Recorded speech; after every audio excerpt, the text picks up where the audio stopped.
Hey guys, it's Oliver and welcome back to my YouTube channel, Exploring Exotics. So I got an interesting new pet. It's definitely one that I didn't expect to get whenever I first started keeping invertebrates, but I've had an interest in for the past couple of years. So let's talk about my new pet centipede. My wife actually got this for me for my birthday. They caught it in our kitchen.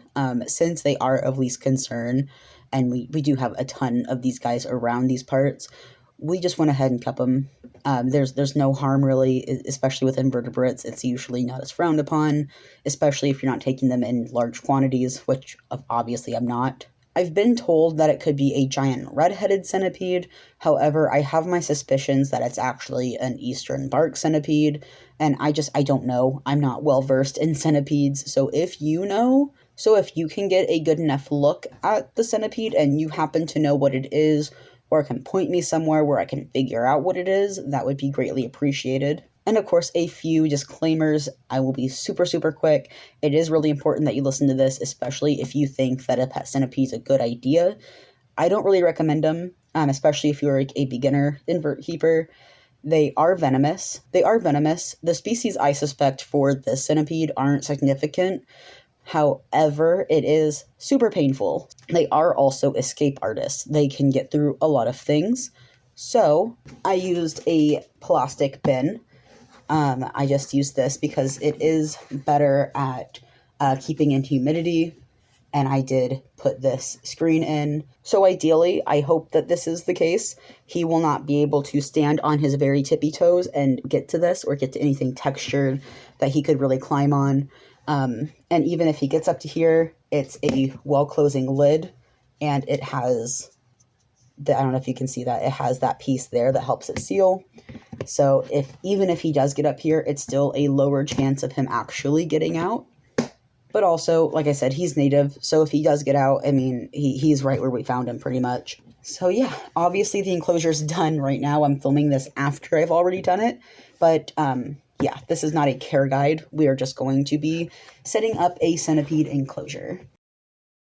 So for the substrate, I did use a mix of mostly Scott's organic topsoil. I use Scott's. You can use whatever brand of organic topsoil that you want. Make sure that you sift it and you disinfect it. Jessica's Animal Friends has a great video on how to do that. But in this mixture is also some sand and some eco-earth. And of course, I mixed in some leaf litter and some sphagnum moss. Drying out is a pretty big threat to centipedes, so I wanted to make sure that I went ahead and added enough stuff in there to really keep that moisture and humidity. And then I just added some cork flats just to give it something to hide underneath. And of course, a seed pod and a couple of other little things like this little mushroom decoration. That wasn't necessary, but I like, so it went in anyway. And those also just add some things for the centipede to explore. But mostly, he's going to be under the substrate. I'm really not going to see him that much. And there you have it. I'm pretty much all done and ready to put in the centipede. If you were wondering, I did name these centipede Pops. First of all, I think it's kind of funny to have a super aggressive species like centipedes and name it Pops, like in regular show.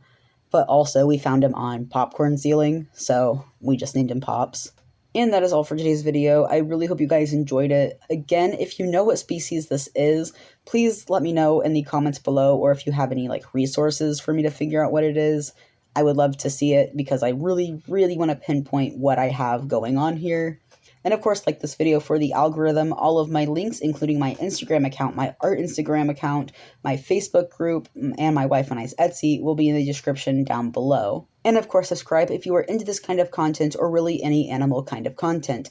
I upload every single Sunday at 10 a.m. Eastern Standard Time, alternating between exotic animal education and exotic pet care. But you can hit the bell if you don't want to remember all of that. And as always, I will see you guys next week.